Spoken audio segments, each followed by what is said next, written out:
Welcome to Still Up Sports. We're recapping the Broncos Falcons preseason week 1 game. Not only are we going to talk about what may have happened in the preseason game, but we're going to really dive into a Jonah Coleman fan club meeting right here. We have the president of the Jonah Coleman fan club right here, Jay the Dream Weaver. How you doing? Oh, buddy. I'm doing great. I'm doing great. Oh, how are you? Dude, I'm doing great. I'm having a great night. We got like a nice little fireside chat. I've got my nice smoking jacket on here. Nice wood pipe here. I got a little candlelight going. We're really setting the mood here, bud. Like, this is how you get ready for a Jonah Coleman discussion. You light some candles, you grab a pipe, you put on the nice little outfit, and you relax and enjoy yourself. I tell you what I even did. I made myself a nice cup of tea. Oh, jeez. Nice. Absolutely. Nice. Ain't nothing like a nice tea bag at 2:30 in the morning. Let's go. Well, we definitely teabagged the Falcons. I will say that.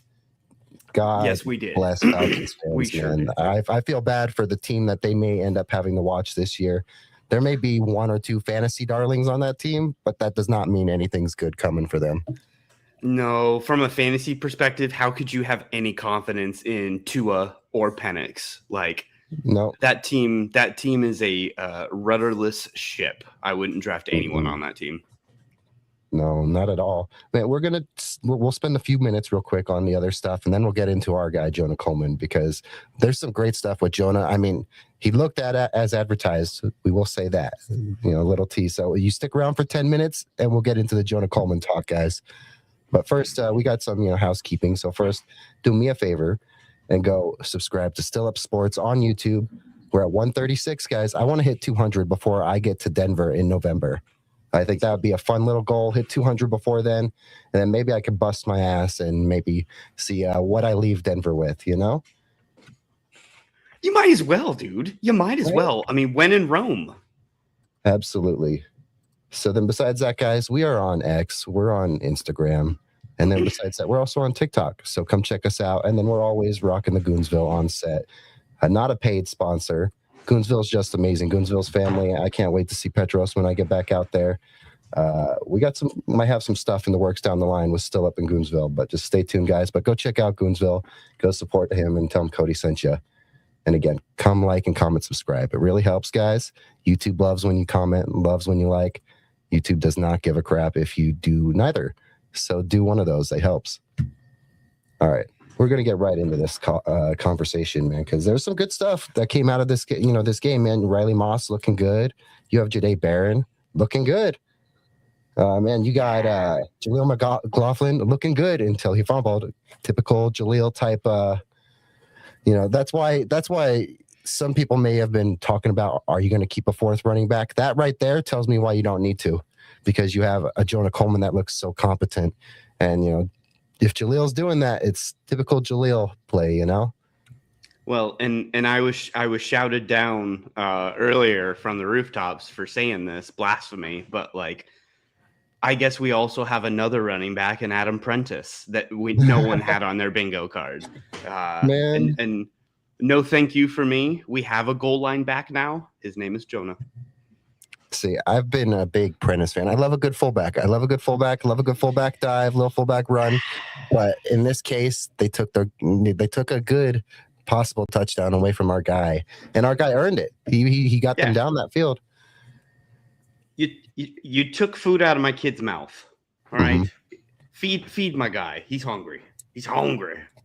Yeah, and so disappointing for Jaleel because he was having a really good game, and then to have that fumble, it really just made you. It really sunk in when I saw that fumble happen. I was like, oh, there goes all that good progress for Jaleel. Yeah, right. And then let's see, you have Cortland, man. Oh, go ahead. No, I was just gonna say, from that fumble, hopefully he doesn't fall into the Audric Estime crowd of one fumble and you're done. Like, you're completely out of the trust circle. Absolutely. Hopefully not. That would be very disappointing. Jaleel, he made that team in 2022, and a lot of people were like, yeah, this guy can definitely make that team. I don't know if can make this team. I don't know about this team. Yeah. Cortland Sutton, man, he had 3 catches for 60 yards. Looking like those rest days, man. Those rest days might have really, maybe Cortland was a little bored on those days off. He had to get some energy out. Yeah, what an oxymoron, two opposites to have all this extra vet time, but yet we're gonna highlight you right out of the gate. Like, doesn't make any sense. That's crazy. Yep. Let's see. Good for Court. Pat Bryant made a catch. Troy Franklin made a catch. Getting the ball around. Davis Webb, props to him. Getting the ball around to a lot of people. I mean, Evan Ingram got the ball. He spread the ball around pretty well. I was gonna say, what was your 2 cents on Davis Webb? Like, just the big picture differences that you saw, if any. Oh man, I feel like we'll see even more next week with Bo. That's what I'm really excited for, and maybe hopefully we have at least a center out there that's not the third or fourth on the depth chart. So hopefully we have Forsyth back out there at least next week. It sounds like it's trending that way for Forsyth to be back for next preseason game. No, I liked what I saw. I mean, look at what we did. Look at the points we put up on the board. It may at times it may have sputtered, but it put up plenty of points. We got there. It doesn't matter how it looks when you get there. I mean, we got there. It was fast paced. Yes. It was not methodical. It didn't need to be, an 8-minute drive. Like we looked like how we did in the fourth quarters last year, but like in the first. Finally, man, that offense. So I was going to say, probably it makes sense. So some people were disappointed not to see Bo out there, and you shouldn't be disappointed with that. You don't want his first game coming back off of injury on that turf field, let alone when you're down 2 centers and all that. But in terms of like what the quarterbacks got out of this offense, minus Ellinger having to play with some lesser level competition that he could throw the ball to. I thought that Davis had these QBs really rolling. Yeah. I mean, Sammy E, I'm sure we'll talk about the quarterbacks in itself, but Sammy E left a little to be desired, I thought. I maybe had a little higher hopes for him to make it a larger competition with Stiddy. But to your point, it's early. It's just one game. And the next preseason game, maybe they flip-flop. And Stiddy goes in the second half, and Ellinger gets first reps. So yeah, I wouldn't be surprised. I wouldn't be surprised to see Stiddy get like the second half next week, or like the final quarter or so, and maybe he doesn't play as well with those third, fourth string receivers. Let's see. Joseph Manchak. One last other note that I had. I had a few notes, but I mean, these were the big ones. And Joseph Manchak, man, where'd this guy come out from? He's officially been, retweeted by the NFL. That's crazy. It's a name, dude. It's a name that pops off the paper. I didn't know about him. I didn't know he was even there. I didn't either. Completely off my radar. And that's so goes preseason football, man. Like, first time I heard that name. Yep. And I thought it was wild that, as cool as that name is, there's 3 others in his family named that same thing. He's the 4th. How much testosterone is flowing through that family? Oh, yeah. With that kind of name?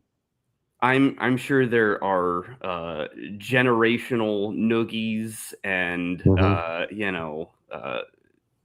I don't know. Just it profiles definitely as a yacht club, probably family. Once you're throwing 4ths and 5ths out in your generations, you're up there. Like, well, I looked into him, and he went to Houston. That's all I know is he played at Houston. Oil money, huh? Yeah. Right. That landman. Oh man. Yeah, we had a little backup QB, battle. We'll get into that real quick. Sam Ellinger, 10 for 14, 67 yards, 81 QB rating, and then you got Jarrett Stidham, 9 of 15. 131, and then 1 sack, 1 touchdown. But Jarrett came out and played with confidence. I think he was trying to deal with some of those naysayers the way he was playing. You could tell Jarrett was like trying to shut some people up. But Tim I don't know how Dog, much that makes me feel. Tim Dog, you are awesome, man. Looking fresh with that new haircut. Man, Tim was looking fresh with that new haircut, man. Absolutely. Hey, we got the hookups. We got the hookups. So. Gotta love the sponsors. But yeah, dude, Tim Dog's the shit. All right. My mother says still, what's up, Jay? She says, hey, what's up, Jay? What's up, JC Bear? You know, I am JC in a Facebook sense. It's my first name and then middle name. So, you know, there is a part of JC out there. And then you got Jonah Coleman, you know, JC. Lockstep. Is it not a coincidence here, Cody? Like, and I won't even shout out the big man, JC. I mean, you know, it all falls in line here. Yeah, if anything, the big man had something to do with Jonah being graced on this earth with us. Oh, absolutely. I mean, the dude was chiseled, you know, from stone. All right, we're going to get a few stats named off real quick and then winners real fast, and then we'll jump right into Jonah Coleman. Winners real fast, Jarrett Stidham, fair enough. And I mean, he's separated himself a little bit. We'll see what this next this next preseason game entails. But at the moment, it's fair to say Jarrett Stidham has separated himself a little bit. Broncos chat. JC is the best initials. It is. Yep.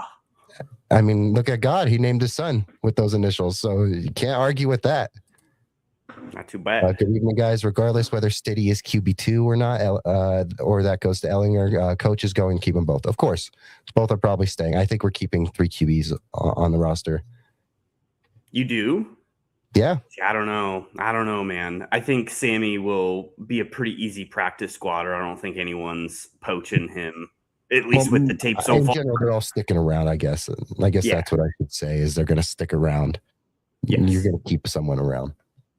Let's see. Davis Webb, of course, probably, you know, a winner. Everyone likes what they saw so far from that offense. I'm excited. Again, I think that we're going to see more of what that offense looks like with Bo. And even that some of these concepts and formations and the way you run an offense in the preseason sometimes isn't inclusive to what it looks like during the regular season. Yeah. But yeah, I'm definitely excited. That's some big stuff too. Reed, Barron, Coleman. Yeah. Also, Red Baron was out there, man. You know, he's the Red Baron. Proving those naysayers wrong. Murdoch. Proving those naysayers wrong, man. It was nice because we heard, you know, really bad stories out of camp from Barron. Like, not even last year's narratives, you know, and there was plenty to say about him last year, but even this year it wasn't looking good. So he needed a game. He needed a moment like that. Good for him. Yeah, I was going to say that at least most of camp, we were hearing bad things out of Barron, and I don't think necessarily that was like, it would sound like he just wasn't as sticky as Moss. And I remember seeing Luka Evans even coming out and saying like, yeah, he's had some good days. It just so happens like it's being overshadowed. And in that moment, it shows maybe he is having some good days still out there, and we just never paid attention. It's true. I mean, it's hard to watch everyone. It's hard to have a definitive opinion about everyone in camp. And that's where these surprising players, you know, that pop out of nowhere show up because you weren't paying attention. Like Manjal. Absolutely. Last year, for me at least, it was Johnny Walker. And I know like he's still on the team, but last year was like, to me at least, the coming out party of like, who the hell is that? And we've heard always have those people about Walker too. Yep. 100%. But it's the time of the year of the unknowns. So they deserve their flowers. I think it was Corinne Reed who tipped the ball on, I think it was that Moss interception, right? Or was it the Barron one? The Barron one. Because both of them resulted of tips, that's for sure. Yep. I think the Moss one was tipped at line. Yeah, it was tipped at the line. Someone tipped it. Yeah. But one thing I was going to say is because like we only got like I think the only sack came in the end from our boy Drew Sanders. But you know, some people were shocked that there wasn't no sacks before. But at the same time, with these batted balls, I mean, they were getting their pressure. They were getting the balls batted down. I was not necessarily too worried about the sacks and stuff like that. Well, that might come in the future. And I don't know if anyone else was floored, but I was floored to learn tonight that the Falcons were number 2 in the NFL in sacks last year. I didn't know that their defense was like big whoop. Yeah, I didn't know they had motion like that. Yep. Yeah, no one saw that. Let's see, some stars shine brighter in the night sky, and then yep, that's absolutely true, Martin. Well, Martin, it's a good thing we play on Monday Night Football then to begin the season. Mm-hmm. Stars come out. Rocking the Goonsville. Much love to Petros. Absolutely. Dude, we got to get Goonsville as some official merch here of both networks, man. Like, Petros got to hook it up. Like, we can have Goonsville all over it. We just need to slap, a couple other brands on it. But let's get some some partnerships going. I will be all about that. I will say, ever since before I started the channel, me and Petros have flirted with that idea for Still Up and stuff. Even if I want to at least have like a polo when I go to Denver, like a Still Up polo, just so I can look a little clean walking around, trying 100%. To present myself. Have the Goonsville on the back neck of the polo. He has done merchandise for companies and stuff and all that too. So like he's done work uniforms where like he'll put the Goonsville right here on the sleeve, but then still kind of like the Nike symbol of any other polo. Sure. And Petros Petros is back at Boulder getting his MBA too. Good for him, man. Go Buffs. Yeah, he's hanging around Coach Prime often too, so that's how you know when you're hanging out in that man's area, his gravitational aura will just drip off onto you. And Petros already had aura, but just hanging around, Coach Prime, you're gonna get cooler just hanging around. Coach Prime knows a good brand when he sees it. Oh yeah, he just drips of sauce. Yep. Let's see, they rank 13th against the pass, and it's because of their pass rush. Yeah. Yeah, it was very surprising. I didn't think, they were at that stature, but yeah, no one thought that, and I was surprised too. Again, I feel bad for Falcons fans. They're in for a year of Tua throwing the ball with Kevin Stefanski coaching these guys.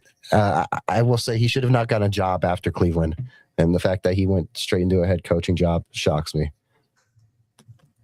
Tim Dog, don't be stealing our ideas. Tim Dog's taking credit for that right out of the gate here, Cody. Can't believe it. It's okay. Me and Petros, we have text. Okay, we've talked about this for a few months. Proof. Okay, yeah, there's proof. This has already been in the water. We just got to stir it up and make it happen. Our order is up before yours, Tim. Okay, in the queue. We're in the queue. Yeah, we're gonna get a queue and we'll just bug Petros. There you go. Let's see. A few last things. Let's see. Let's field goal block. That was actually impressive by the Falcons. Remind me of Justin Simmons jumping over that line. Yeah, in New Orleans. Yeah. You know who I've been thinking about recently, who I've been seeing a lot on Instagram? Will Parks, Philly Will. Oh, yeah, dude, he's been all over Instagram. And I'm like, man, I might have to DM Philly Will. Mad respect for Will Parks. Did he go to Philadelphia? Was that his next stop, I think? After the Broncos, he did go to Philly, which he's from Philly. So that was like Brandon Marshall coming to the Raiders, because Brandon Marshall, the linebacker, was a Raider. Yeah, was a Raider fan. That's right. That's cool, man. Yeah, I forgot about Will Parks. That's sick. Yeah, that's just what that reminded me of. Anytime I see a guy jump over the line like that, I think of Justin Simmons, and I just immediately think of Will Parks running the ball back, his white cleats and the white sideline, and how pissed off Sean Payton must have been in that moment with the Saints. He's like, oh, look, white cleat, he stepped out of bounds. It's like, I remember that play call and them going back on the tape, and it's hard to tell with.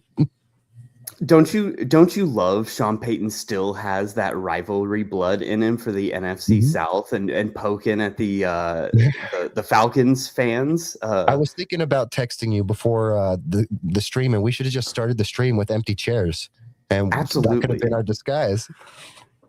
Terrific, dude! What a salty man! I love him. He's so petty. He's still going to throw shots at these guys, and he welcomes hate. He welcomes hate. But do you think there's any chance any of that, like, obviously it goes towards like his old division rivals? You think there's any chance he lets any of that drip towards the Saints ever, or probably not? No, that's sacred ground. Once you win a Super Bowl with somebody, and it's his only Super Bowl, so he knows. When we played the Saints with Sean, his first time as a Bronco, did he cry when he was there when we went back to New Orleans? Do you remember his reaction, or how was he? Because remember how the Colts got us with Peyton, and they got Peyton to cry when Peyton made his first appearance back. They played a big video and everything. I don't think so, but I can't necessarily see Sean as much of a crier. I think he was. I think he talked about it being emotional, but I think he contained himself. Yeah. Every time you think, every time you take a drink, Jay, it reminds me that we used to have mugs like that. 100%. And I love this just because it's a massive mug, so it's perfect for tea. You can't have a little mug, for tea. Gotta have it. Absolutely. Let's see. A few other things real quick. JL Skinner, he was getting involved. He was active. He was moving around out there. Yeah. Made a big, what was that? Behind, like he stopped a run or something like that for -1 yard or something. Yep, he was flying around, and we need to see him fly around because that's a very crucial depth position at safety that we're kind of down. Just with PJ Locke leaving, and there's just not a whole lot of proven, I guess, commodities behind our two starters. Absolutely, I'm hoping to see some growth maybe through like Miles Scott or some of these younger guys. Yeah. I mean, definitely worry about we've had this discussion on the tight end or the inside linebacker. You're one or two guys with back-to-back injuries to being thin as hell. And I feel the same about safety. I'm not quite confident, that if you lose a BJ, that you got the adequate replacements for more than 1 or 2 games. Well, and I said this earlier too. Need we not forget the only reason Talanoa Hufanga is on our team is because he is injury prone and San Francisco was cashed out on his injury woes. We just got super lucky that he was healthy all season last year relatively. So, something to keep in mind for sure.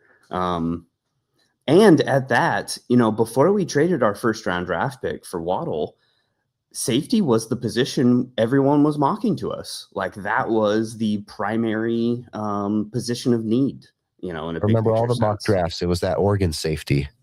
Yep. Between that one and the Toledo one that had a hyphen.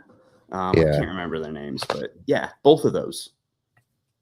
Yeah, we definitely got to keep an eye on some of these, depth spots. I wanted to see, no matter what, whether it was Reed or Bailey, or if it was York or Murdoch. I just wanted to see, guys step up and make you feel a little comfortable if something happened. And it seemed like at least with like Red Murdoch, I mean, he was your leading tackler today. Yeah, he's not Greenlaw. Because he's not a female dog.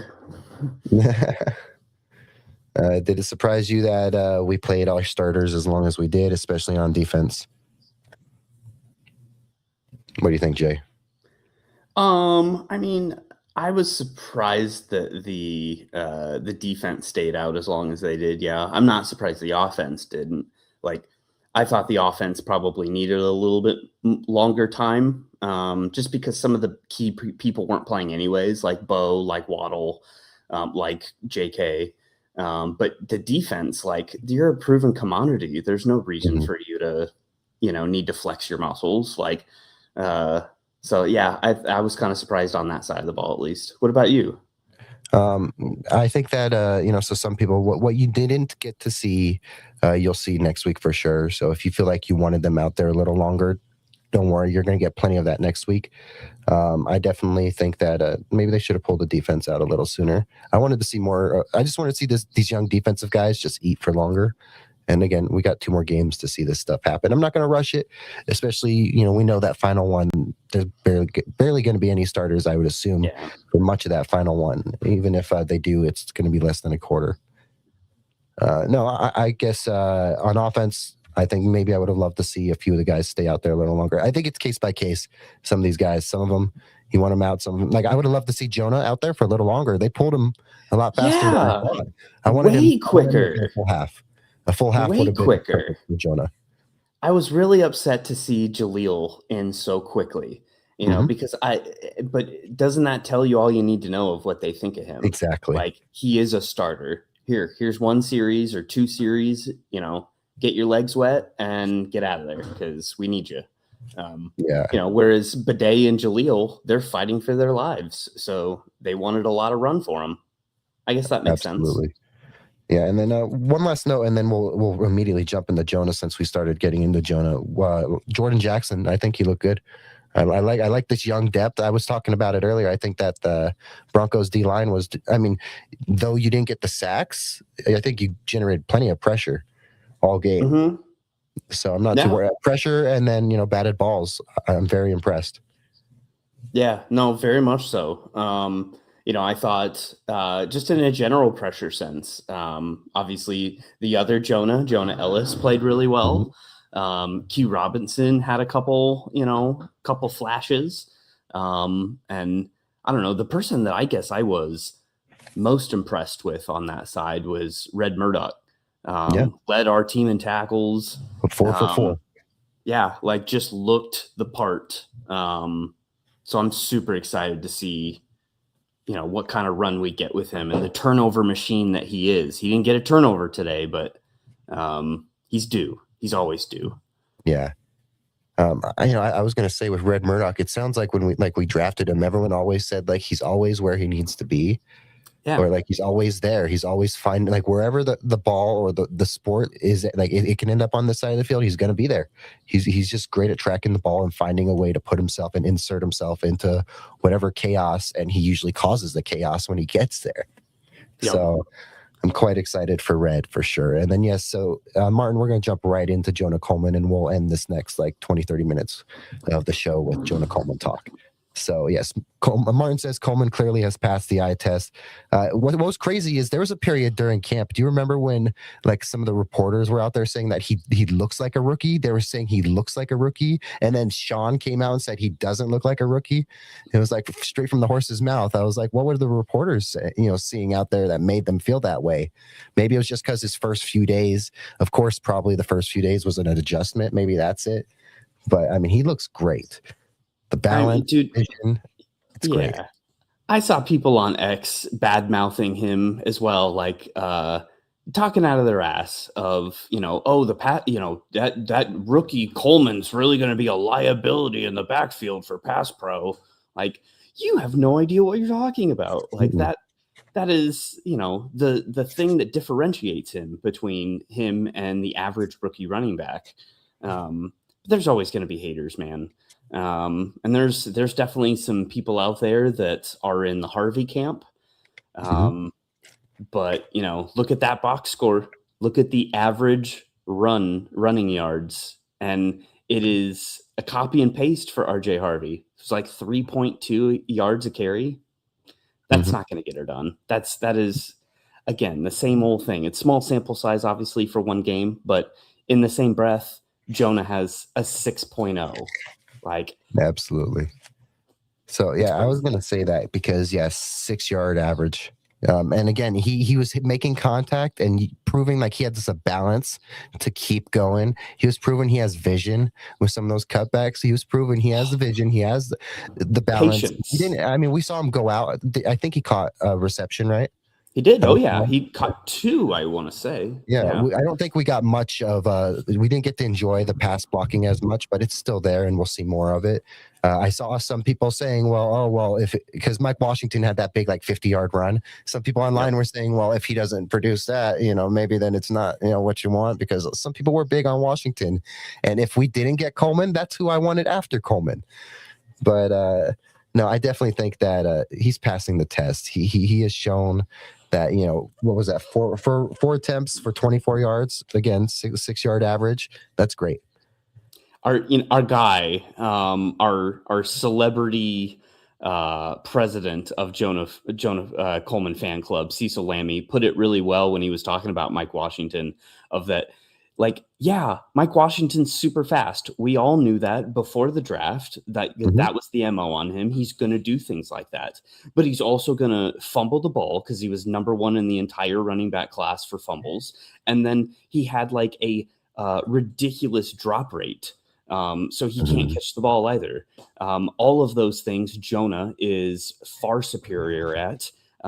Jonah's not the fastest person in the world, but Cecil was like, I'm not comparing him to him, but Terrell Davis ran a 4.6. So you don't need to be the fastest person on your roster to be an efficient running back. It's all about patience and vision and knowing when to be fast and when to be patient. And Jonah, the patience was off the charts today. You can see how great a vision he has. The cutbacks that he did. I'm thinking of the one cutback where he had a great cut at the line and then drove his legs. Like he runs so low to the ground in gravity, kind of like Maurice Jones-Drew. Oh, you're gone? Oh no. Can you not hear me? I can't hear you now.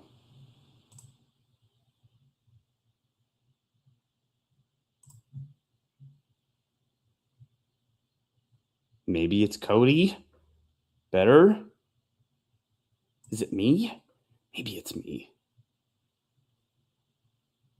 Well, Cody's going to work on it. But yeah, there's Tim Dog in the house. Okay, so Martin says, I hear Jay, but not Cody. I'm sorry, Cody. This time it's you. Thank you, Martin. But Tim Dog, yeah. Oh, we had you. My back. I can't hear Jay. I can hear Jay. Yeah, you're skipping out. You're skipping in. Oh, yeah, you're skipping in and out, Cody. We'll fix this. Dang, that's all right. That's all right. But yeah, the patience at the line that Jonah showed was just one of those things that. Nope, I can't. Well, it's still like super choppy. No. Check your wires. Oh boy. Damn. Okay. It's all right. Oh boy, guys. Unplug and plug. Turn it off and turn it back on. The best IT advice in the world. Mic check. Hello? Oh man, I can't hear nothing. Hello? Nope.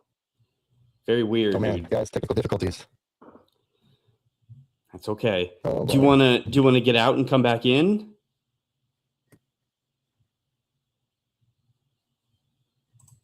Studio.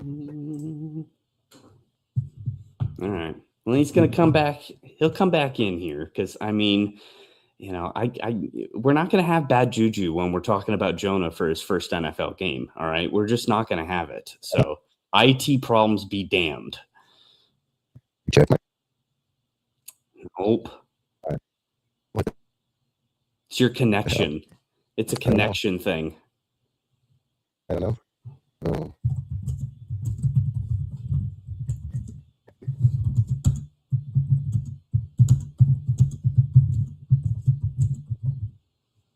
Here.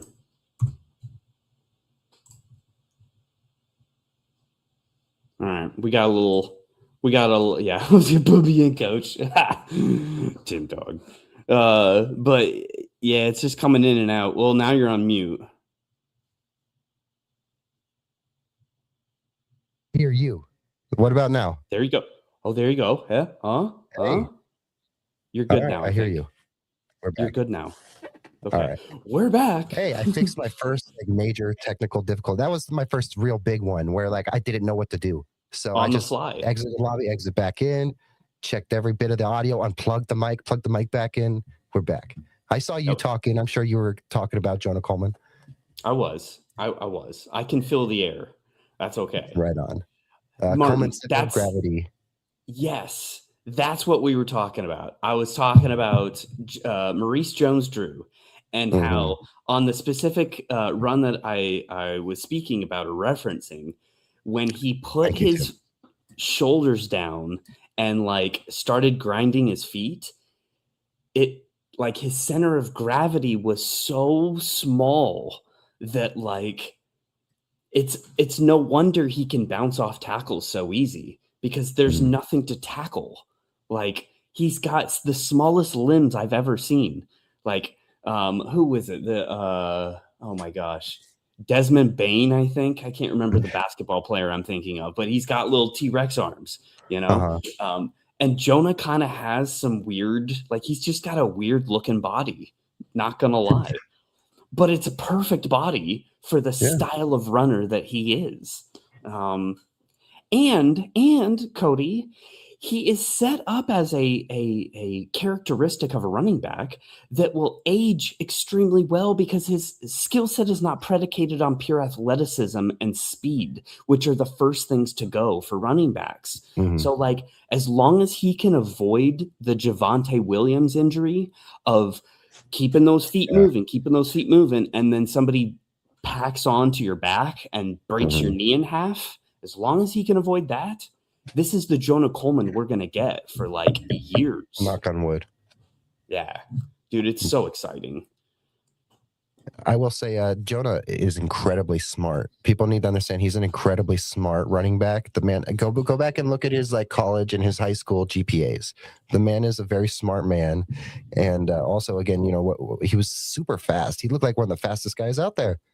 He was a captain in college every year for a reason. He's that guy. Like, he just has it.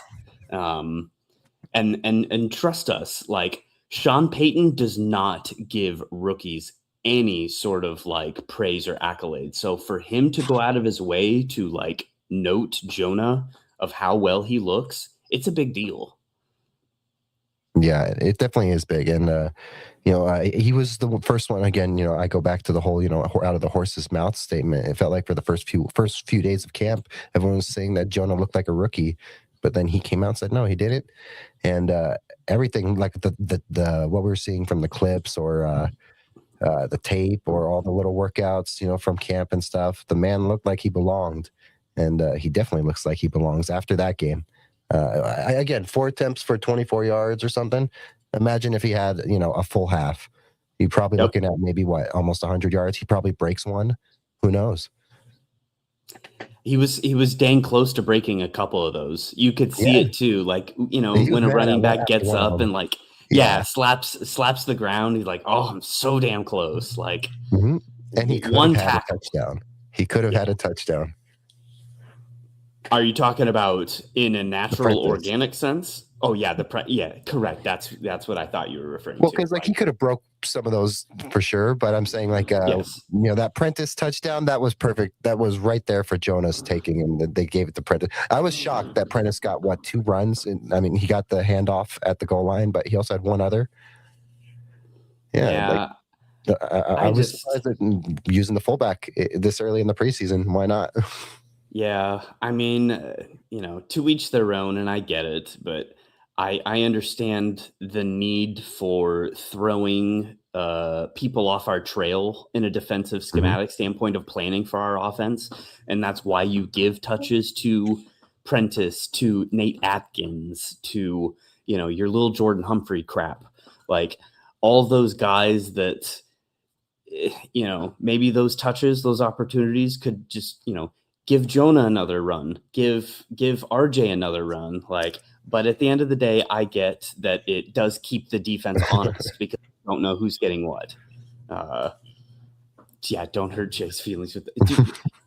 The fullback is a dying breed. Okay, I'm all about having a fullback because it is a game changer in power running and goal line running, and it's a huge commodity. But that doesn't mean you need to like target him out of the backfield. It doesn't mean you need to give him the ball like in a plentiful sense. What was it? I'm pretty sure Prentice got some. At least I thought he did. Maybe he didn't.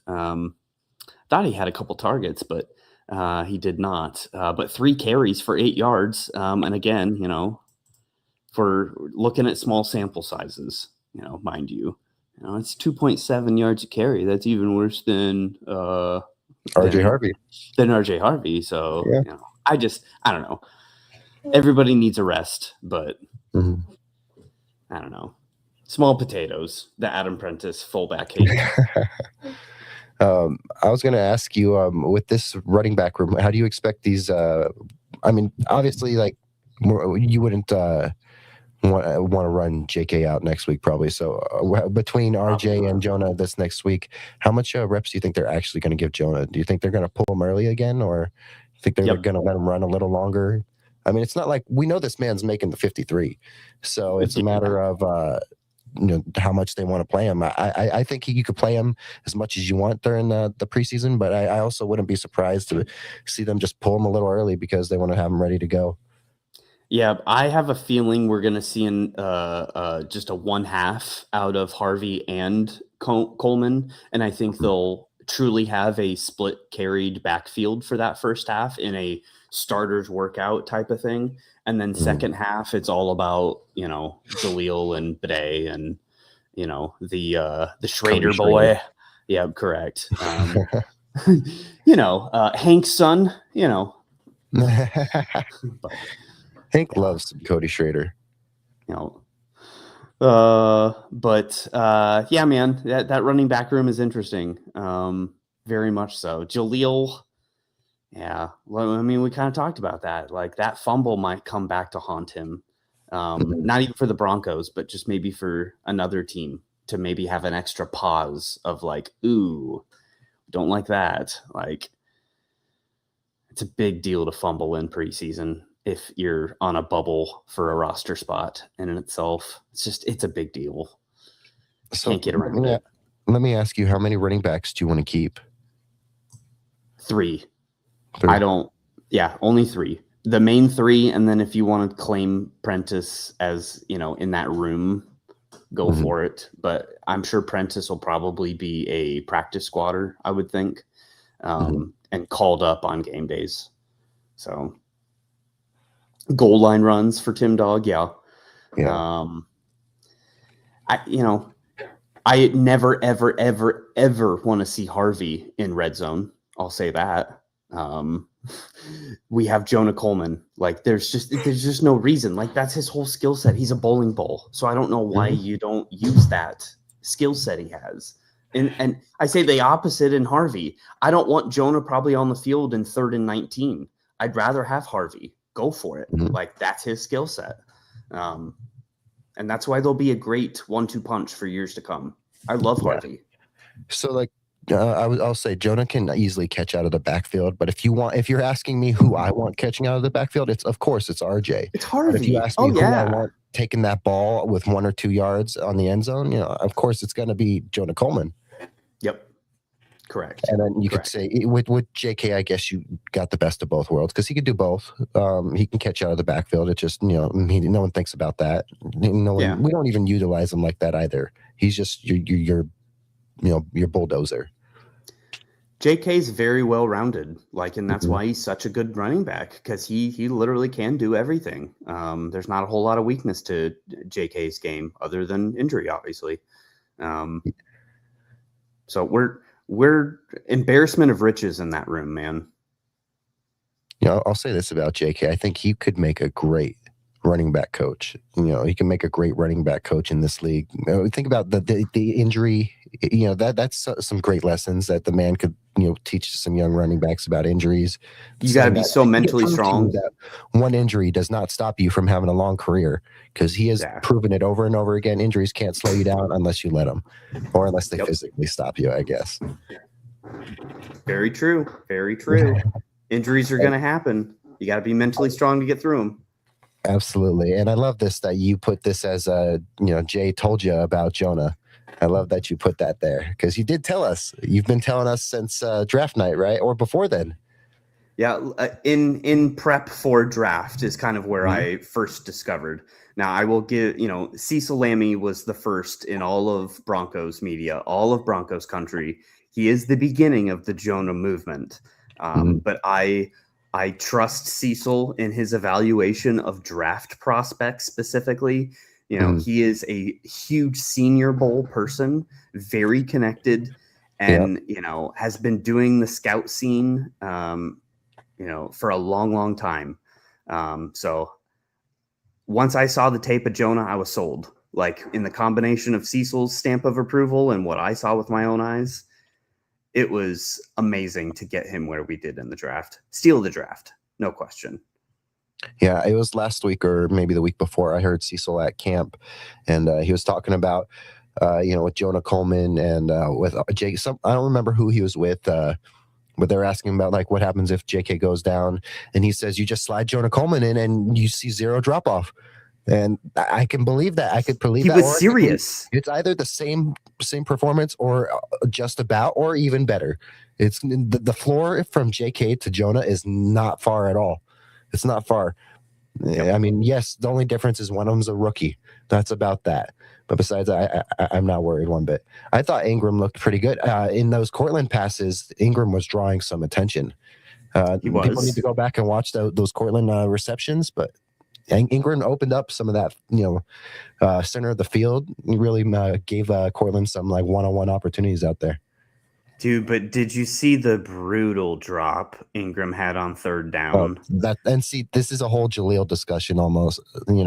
Even though we've seen Jaleel do it for more years than Ingram, Ingram had a good catch and all that, but then that drop. Yep, and you ruin it, just like the Jaleel fumble. You're totally right. Yeah, you can I don't care. You can have a good touchdown, and you can reception. You can go run the ball a few good times, but then you fumble it. No one's going to care. Yep, your negatives still outweigh your positives. You're still a net negative for your efforts on the day. Yeah, man, you got to have that. That's why you're on the team. You're a veteran, sure-handed tight end. Like, if you can't catch the ball, Evan Ingram, why the hell are you on this team? Because you certainly can't block. So, my boy, David Marshall, David Talk Sports, he has an amazing opinion and agenda of that Evan Ingram should be traded for a box of, Cracker Jacks, and he should be traded for something of value because he is not bringing a whole lot to the table to this offense. And I have said the same thing about Marvin Mims. It doesn't matter how good a player you are. It's how much the coaches trust you, how many opportunities they're going to give you, and what you do with them in a consistency sense. And he has fallen short on all of those things. So, you know what? Some other team might covet him, but we don't, obviously. So, let's move on. That's my 2 cents. If a team before the trade deadline is inquiring about him, what do you think is his actual trade value, and what would you want for him? Do you think there's much for him in terms of trade value, like a 6th or 5th, or not even a 7th? Not in a draft capital sense. No. It would be for a plug and play veteran in some position of need. Type trade. Yes, correct. Yeah. I wouldn't give Evan Ingram up for a 7th round draft pick. That makes no sense. But if we could get a solidified actual QB2, sign me up. Absolutely. Send Stidham and him off to somewhere and get something, that is legit behind Bo. A Marcus Mariota. Absolutely. I would love Marcus Mariota with Bo Nix. 2 Oregon QBs. Mac Jones in San Francisco. Let's go. There are people out there. And we're a Super Bowl contending team. We have to have a backup plan to Bo. Bo has an injury history. Sorry about it, but it's true. We need to account for it. And we haven't done anything to account for it so far. I don't trust Stiddy. Even this performance tonight looked good. He did look good. He played really well. But again, we're in the preseason and he had all the starters. And so I cannot wait to see Stiddy next week when he doesn't have Cortland Sutton balling out. If Stiddy's doing this in the 4th quarter next week and he's killing it, I'll be wrong. We're okay, maybe I'll be wrong. Yeah, because then at that point, then maybe there is no better option. If you can do it against with the 3s and the 4s, against the 3s and the 4s, who knows? That's why I just had so much hope for Sammy, because Sammy profiles far closer to Bo than Stiddy, and it makes no sense to me, at least, to have a backup that is a completely different type of quarterback than your starter. You want to have a junior version of your starter so that your offense in a consistency sense can stay on schedule, stay on game plan. It doesn't affect your offensive line as much. It doesn't affect, your skill players, because they already expect a quarterback to roll out and play with his feet and buy time. Stiddy ain't doing any of that. He's throwing backwards. I don't know. There's so many other routes we can go. And maybe Cody, maybe we all don't understand and we can't see the forest through the trees. Maybe Taysom Hill is our quarterback too, and we just don't know it. I wouldn't be surprised if that signing happens, after some cuts and stuff like that. Yep. You trim the fat off this roster, and then next thing you know, you feel like you have some room, and here he comes. Well, and I tell you this, Cody, if we fast forward AFC Championship game, Stidham or Taysom Hill starting next year, we're not rolling out steady. It's Taysom Hill. Taysom Hill all the way. Yep. So that's all you need to know to me. No matter what, whether it's athletically, whether it's I like the capability there. Taysom Hill, I'm more confident in us getting through a couple games than Stidham in a couple game sense. I think we all should agree that if Bo goes down season-ending type of injury, we're effed no matter who our QB2 is. It doesn't matter.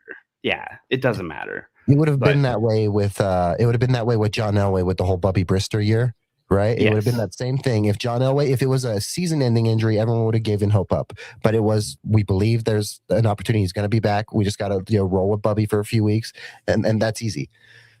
That's the same exact thing. Brock Osweiler, Peyton Manning, the exact same thing. If you think about it, the only times minus the Packers Super Bowl, minus that year, the other two times we've won Super Bowls, we've had to do it with a quarterback issue during the regular season. And that's why you got to have that QB, like you said. Yep. 100% true. It's a long taxing season. And that's why you have to be deep, which we are. We check that box finally. We have a deep team. We've drafted well. And we're showing out in the preseason. Except for one position. And Cornbread, if Cornbreadimus was here, man, Cornbreadimus would be letting us know, because the man loves some Tanner McKee. He loves some Marcus Mariota. Tanner McKee, that's right. The giant, 6'8" quarterback. See, if trades and money weren't if we knew that we could just make it happen like it's Madden, and we just can punch a few things in and we know it's going to happen, you give me Marcus Mariota, give me Jameis Winston, or give me Taysom Hill, give me Tanner McKee, any of those four, I think, because two of them have experience in the Sean Payton offense, but then I think Mariota is athletic enough and capable enough still. And then I think the same about McKee. I think McKee's capable enough too of a backup. He got knocked around in tonight's game, and they just pulled him because they know how important he is. Yeah, of course, because Daniels is made of glass. Daniels is made of glass. We haven't mentioned a certain number today, right? We're safe from Jaden Daniels. We haven't mentioned a certain number. Oh my God. That's so stupid. God. Okay. That's crazy. How did we go from 6'7" to now 5? When's 4 starting? When's the 4 trend? All I know is I woke up and everyone said respectfully, yada yada. I won't use the 5 for Jaden McDaniels. There's a reason why Mariota's staying with that team, and that's because they know they have an injury-prone starting quarterback. 100%. And if anyone has a quarterback that's more injury prone, it's definitely Washington than Denver. We all know that Bo has his issues, but Bo has also proven he has a history of he'll have an injury and then he'll go on for a good year or two before another injury, and he'll have some great success in that time period. And then that's why this ankle, I like to think that it's not here to bug us this year. Maybe next year. Hopefully it's not here to bug us this year, because this ankle's been reoccurring ever since high school. But it's not that big. Yeah, it's not. I would rather him break a bone than have a soft tissue issue that is lingering for long term. Look at Aaron Gordon's, terrible end to his career. And make no mistake, how you feel about Aaron Gordon, and we know how much you love Aaron. Yeah, but he's fried, man. He's never going to be the same player just because he wouldn't let a hamstring heal.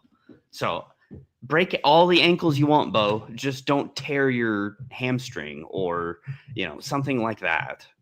But now that I have Jaden Daniels on my mind, over under on when and we're not banking on injuries, but the man has gotten hurt so often. Do you think that he plays a full uninjured year this year? Jaden Daniels? No, I mean, exactly. Of course not. Exactly. Yeah, he plays too much of a, at least he's not like Jackson Dart looking for the contact. That's the one thing I give him credit for is he'll try to be shifty or he'll actually slide or he'll actually go out of bounds. Dart just runs into linebackers and doesn't care. So Davis Mills is a great backup, Martin. Yes. I like Davis Mills for what he is. Like, and there was a he's period not he a star. started for the Texans too. What year was it? But he got some good starting time in like 2022 or 3, I think. He got some good starting time. Right before CJ Stroud, correct? Yes. No, he's a good backup for sure. But there's people out there. Mm-hmm. I really had the pipe dream of Anthony Richardson before I actually saw him play. But that dude is straight garbage. So never mind. He has all those tools. He has the tools. It's just he's gone down the drain. It's like Kyler Murray minus the height. He has all the tools because that's one tool he doesn't have is the height still. He doesn't have a ladder in his toolbox. But besides that, he has all the tools. It's just up in here because he's too busy playing Call of Duty and all that. Yep. It's not his fault he can't read. Are you what do you think Kyler's going to do in Minnesota? Because I know we play them in the preseason coming up. Technically, I don't know if they're going to run Kyler out there week 3 or not, but doubtful. What do you think about Kyler and the Vikings? I'm just curious.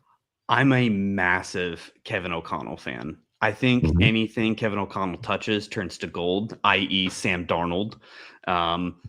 But I think Kyler Murray's actually going to do extremely well.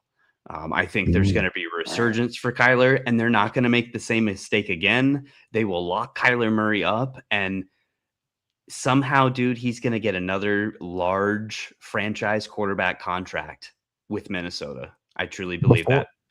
Before it was Sam Darnold, who else did Kevin O'Connell have? What was it? It was Kirk, right? Correct. It was Kirk. Correct. And he made Kirk look good. He made Darnold look good. Maybe he can make Kyler Murray look good. I mean, he's got that McVay. He's got that McVay magic with quarterbacks, man. Man, he's just churning them out. How soon until Zach Wilson ends up there? That's where he should go. Is if Zach Wilson wants playing time and a chance to have a resurgence, that's where he should have went. I'll tell you what, I would take Zach Wilson on this roster QB2 before I'll take Stidham and Sammy. 100%. He has so much starting experience too. People need to forget that starting experience helps later on in life. But again, he profiles far closer to the same type of player as Bo. He can be mobile. Like he has the same style. He's a kind of a gamer. Yeah, 100%. Like Baker a little bit. Yep. That's why I like the Baker Bo. We F that up. We F that up something fierce, unfortunately. Yeah. But he chose to leave, because he knew there wasn't a future here. All right, Jay, before I let you out of here, any things that are on your mind that you think maybe we haven't hit on that you want to ask me or is on your mind real quick? I guess the only other, position that I wanted to kind of hear your 2 cents on was the cornerback room, but aside from Riley Moss, because obviously Riley Moss looked really good. Riley Moss has looked really good in camp for a long, long time. But the player that I was looking for that I didn't really get to see a whole lot, that I'd like to know where you are on this side of the room, like Chris Abrams-Drain, like the bottom side of the cornerback room, and kind of making sure that we have, obviously really good depth in there. What did you see out of just, general CBs tonight? I mean, it felt like there's a small period in there where you started to see Atlanta get a little bit of momentum, and maybe that was due to some of that, cornerback play.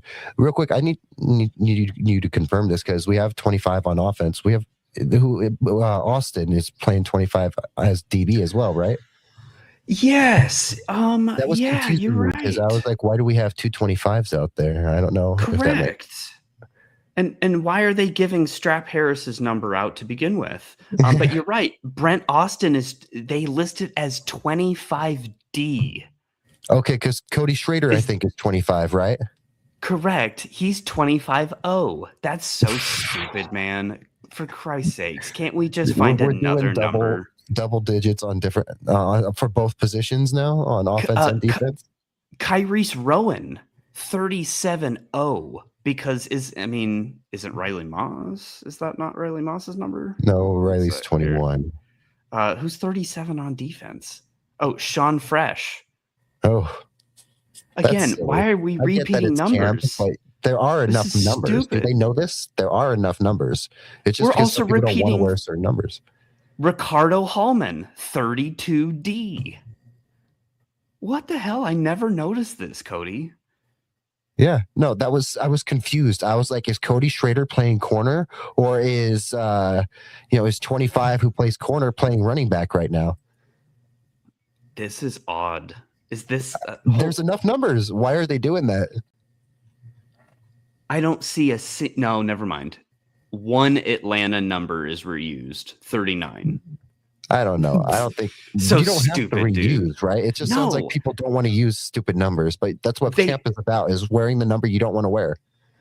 Correct. Like, you're a multi-billion-dollar, we can afford different jerseys, right? Like, we already bought the nameplates or the number plates, so we're just recycling.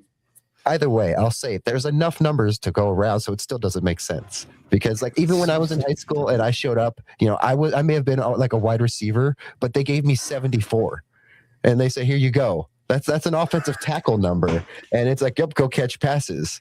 That's almost as bad as Hakeem Butler out there, number 30, and someone who had a down game. Yeah, I was gonna say, we talking about stock down here. Yeah, there was no one that had a worse night. Sure. No one had a worse night than him, in my opinion. Yep. Hakeem Butler, down game. Everyone. This was the guy who was the UFL offensive MVP, like 2 time. Yeah, 2 time. And he didn't do anything, like nothing. And see, that's the thing. Maybe there are truly levels to this, because this is not his first stint into the league, and for it to look that way, I'll give him. Maybe I'll give him a little break and see. We'll see if this continues for a second game in a row. But either way, that was very disappointing. Very. You expect more out of an offensive weapon wearing number 30. If you're giving out number 30, it should be to somebody that is actually going to move the needle and someone that we can get excited about, not someone that's going to put up 0 burgers and do nothing. Disrespectful. I think they need to make a Broncos fan the equipment guy that handles these numbers, because Broncos fans would understand the meaning behind these numbers. Maybe they just like, oh well, he's not a running back, he's like 6'5", why not? But clearly that number doesn't belong out there. I would have felt disrespected. Honestly, when it comes to like retiring numbers, you can't retire them all. But I'm at the point where I think maybe you can do retire it for like 10, 15 years, then make it available again or something.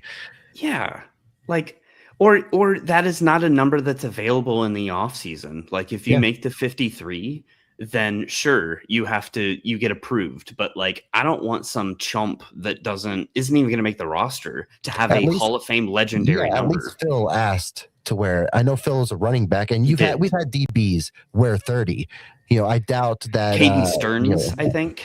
Yeah, we've had Caden Stearns. We had what was it? David Bruton. We've had plenty of guys wear the 30, and it's just because it was a running back that everyone got so offended. But I think because of the fact that it was like a 6'5", 200 something plus wide receiver, they just didn't care. No one really thought about it one bit. But to me, it just came off as disrespectful, giving out that number to just some guy. Yeah, that's like giving 88 to Nick Van Nett. Nick Van Nett. Wow. Yeah. Hey, what about Jeff Hireman? You remember Jeff Hireman? I sure do. Oh man, I sure do. Jeff Hireman. We should just do an episode where we talk about old Broncos tight ends. Absolutely. We got Jeb Poutier. Remember Jeb Poutier? Oh, yeah. That's a pull. There's some good ones, man. There's some good ones. I'll forever be a Virgil Green fan, just like of Brandon Marshall, because they're Reno guys, University of Nevada guys. Yeah. So I may be a big UNLV guy, but I got respect for anyone that plays in the state of Nevada. So there you go. On real quick, offense or defense, besides Hakeem Butler, anyone else that's losers? Because I didn't think about it. I didn't put any losers aside. I had a whole note that was winners, but no losers. I mean, obviously we already touched on this, but Jaleel. I think Jaleel, just the turnover is massive. Massively. What about Bidet? Did you feel like you saw much from Bidet? Not really either. No. Not really. No. I think Jonah and his performance is something that both those two should be worried about. Yeah, I mean, not enough evidence to give me an opinion on Bidet, in my opinion, to right now. Let me see here. Who's the other? I mean, do we need to talk about Lutz and missing? Like, no, that was. Dude, this is a preseason game. You should be able to like get your shit together. Like, that's not a good sign, because that's a confidence position. And as soon as that bubble pops of your confidence level in that player, you look at them completely different throughout the whole season. So that's in the back of my head. Yeah, did Let's come up on your guys' show earlier? I think he did at one point, right? No, I don't think so. We didn't really touch on it a whole lot. Okay. Not Let's specifically. No, I know that. So like, some people are pretty big on Let's. There's a few Broncos fans that are not. If it's like 50 or under kick, I'm like, yeah, this guy is usually like automatic. He's automatic. Go get it. As Sean says, go get me one. But if it's over 50, I've had my worries with Let's this last year or so, and I do want, there's some teams like you have Jacksonville, they have a kicker that can kick over 60 plus yards, no worries. You got Dallas with Brandon Aubrey, you got the Chargers with Dicker the kicker. There's some good kickers out there, and it's cool to be accurate under 50, but we're getting to a day and age where 60-yard field goals, especially in 5-10 years, are going to be the norm. Like, we're seeing them more and more often each year. We saw more last year than we did the year before, and I think it's going to be something that we should expect. You want a kicker that could start kicking 50 plus easy, and I do worry about him with some extra distance. A little bit. So I mean. Just can't see anything more. You can have one mistake. That's fine. But like, get those mistakes out of you right now, because we can't afford to lose any games by Will Lutz. Let's see. There was a problem with special teams, not just him. What was it? Was it like a snap? Was it a snap thing? Was it a cross-shot thing? Yeah. I mean, I might have to go rewatch it. I mean, to your point, with every blocked field goal, sometimes it's the kicker for kicking it too low, but other times it's like, oh, wow, Alex Forsyth, you let someone run you over, and that's why that got blocked. I mean, you are down on some of these centers, so maybe it was your snapper. True. Ortega, whoever the hell was snapping the ball. Sure. Yeah. That's totally, that's valid. I know we signed a guy. I didn't even take the time to remember his name. I don't remember his name either. I locked in Ortega's name, and I told myself that's your center, I believe. Yup. Same Throckmorton, with me. Was he out there? Was Throckmorton out there? He was. I think, right? Yeah. Throckmorton played center as well. Okay. Yeah. Hopefully you get these guys back, though. Hopefully you get Forsyth back, Wattenberg back. Again, it sounds like Forsyth should be back next week. I just, at this point, don't even play Wattenberg.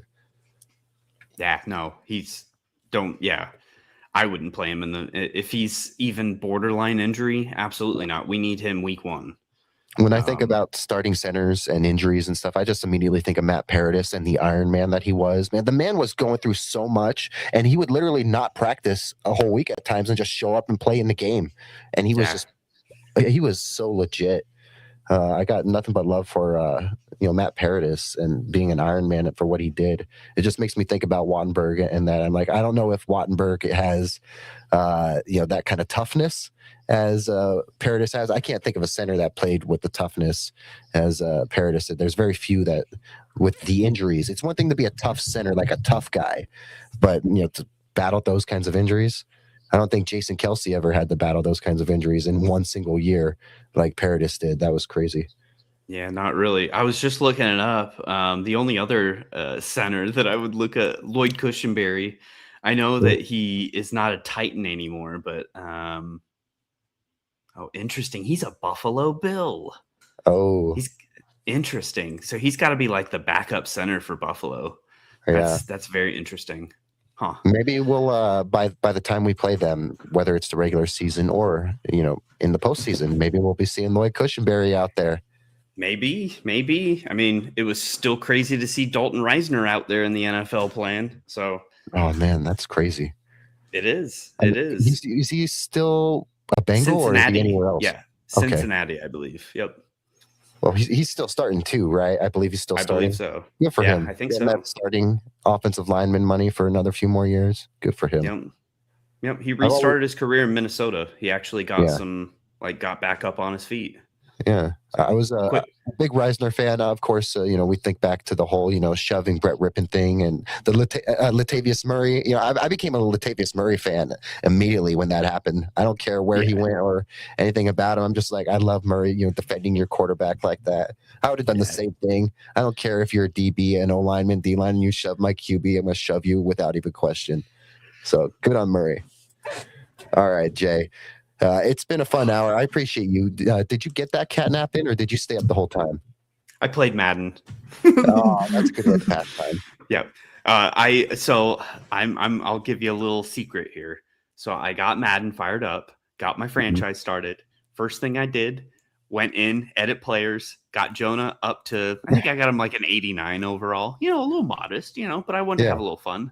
Go out Monday Night Football in Kansas City, ran for like 320 yards, 5 tutties. Like it just, blew off some steam, live my own reality.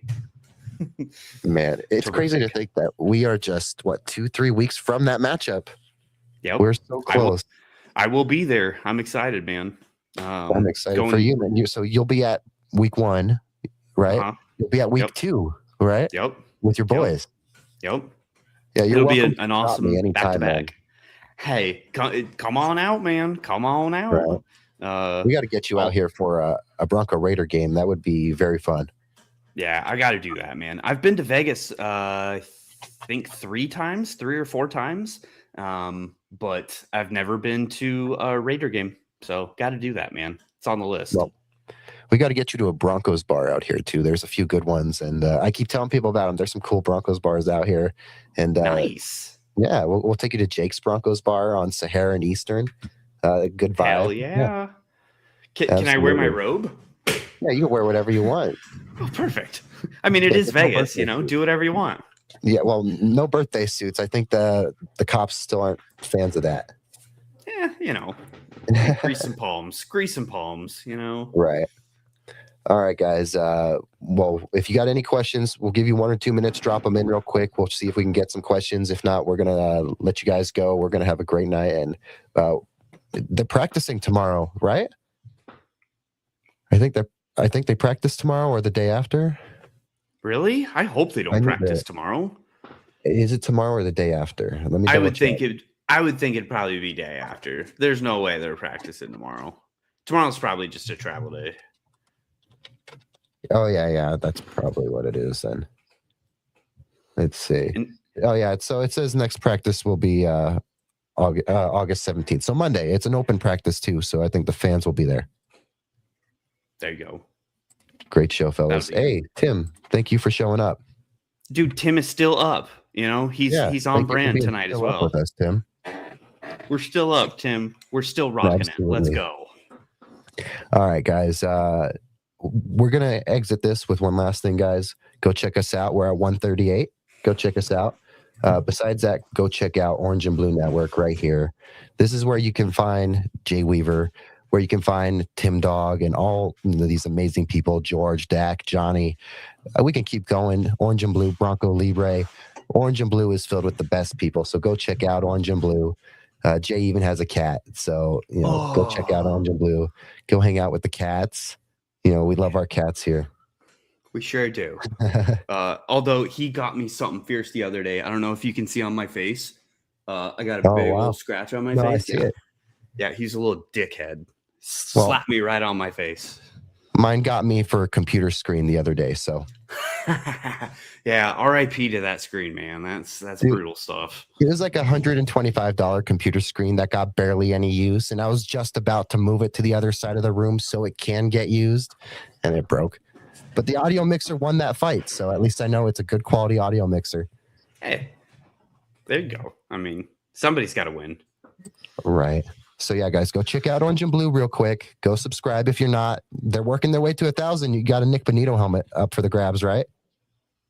We do. For the 1,000th sub, As soon as that ticker hits for 1,000, we are going to give that away. And by that time, I think I have another giveaway that will coincide with that. So we may be picking 2 names out. We'll see here. Nice. That's definitely worth keeping your guys' eyes out for sure. So go check out Orange and Blue. Go subscribe. Make sure your profile's set to public, right? So that you guys know. Correct. Yeah. So that we know who you are. If you're private, we won't see you, and we'll have to, roll the dice again, roll the wheel again. So yeah. So definitely go check out Orange and Blue Network, guys. Yeah, my mother has already said she did join. You're entered. So, you 1 in 1,000 chance. And for all you know, not all that 1,000 will have a public profile. So maybe the odds get better. Based upon the last giveaway, they won't. So your odds are pretty well. Yeah. So yeah, guys, check us out on YouTube. Check us out on X. Go check us out on Instagram and TikTok, of course.